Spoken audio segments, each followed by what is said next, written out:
এক মাদকাসক্ত লোক আসছে আমার কাছে, নিম্ন আদালত 5 বছরের সাজা দিছে, তার কাছে মাদক পাইছে, সে এসে আপিল করছে, আপিল করে বেল পাইছে, ওই আপিলটা শুনানির জন্য আসছে।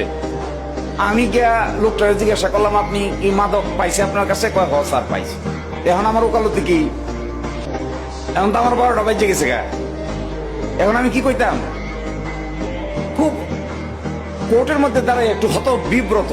জজ সাহেবকে বললাম, মাই লর্ড মাদক পাইছে। তাইলে আপনার সাজা 5 বছর বহাল থাকবে। এটাকে মাইনে নেওয়া যাচ্ছে না। বললাম, লোকটা ভালো, কেন জেলে পাঠাবে? ওই কিভাবে জেলে না পাঠায়? সাজা দিলে তো জেলেই পাঠাইতে, সাজা দিলে জেলে পাঠাইতে হবে না? শুধুমাত্র 1 বছরের সাজা হইলে যে কোর্ট দিচ্ছে সাজা, সেই কোর্ট আপিলের শর্তে বেল দিতে পারে, কিন্তু 5 বছরের সাজা তো বেল দিতে পারে না। বলছে, আমি আপনাকে সাজা কনফার্ম করে জেলে পাঠাই। আমি তো মানতে রাজি না, আমি যাবো না জেলে। কই বলেন কি? আমি যাবো না জেলে, আপনি আমার জেলে পাঠাবেন। এটা কি আপনার আবদার?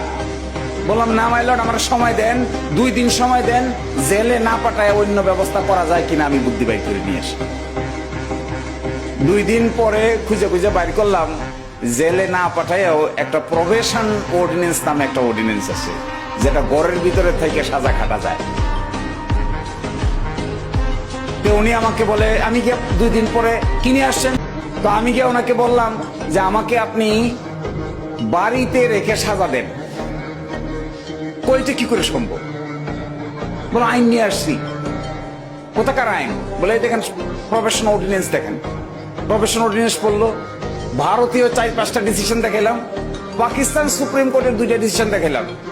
দেখানোর পরে একটু জিম ধরে গেছে, কি এটা? বলে, এইভাবে একটা ব্যবস্থা করে দেন।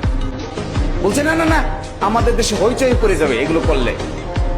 তো বলে, আমি আপনার এইভাবে দিতে পারবো না। আপনি দেখবেন গাজীপুরে প্রবেশন অফিসার নামে একটা অফিসার আছে, পাইছেন?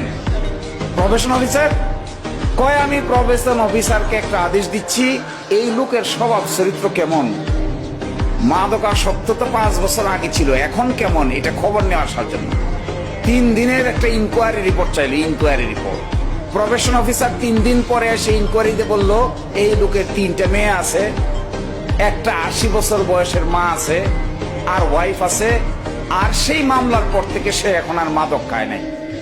তখন আমি ধরলাম কাপটি উড়ে, দেখেন লোক ভালো, এই যে দেখেন প্রফেশন অফিসারের লোক ভালো, আপনি তাকে আমার জেলে পাঠাবেন না। কেন জেলে পাঠাবেন? আপনার কি কোনো প্রতিশোধ নিবেন আমার বিরুদ্ধে? জজের কি কোনো প্রতিশোধ থাকতে পারে? বলছে না। তাহলে আইন আছে তো, কি আইন?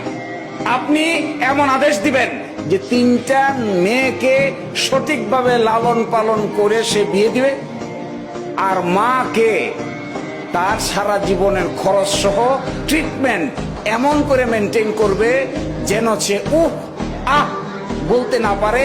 এইভাবে 2 বছর তাকে মনিটর করা হবে। 2 বছর যদি সেই কাজ করতে পারে, তাহলে 3য় বছরে আপনি তাকে পরিপূর্ণভাবে নিষ্কৃতি দিয়ে দেবেন। পরের দিন আদেশ দিল, 3 শর্তে আপনাকে বাড়িতে থেকে সাজা কাটার পারমিশন।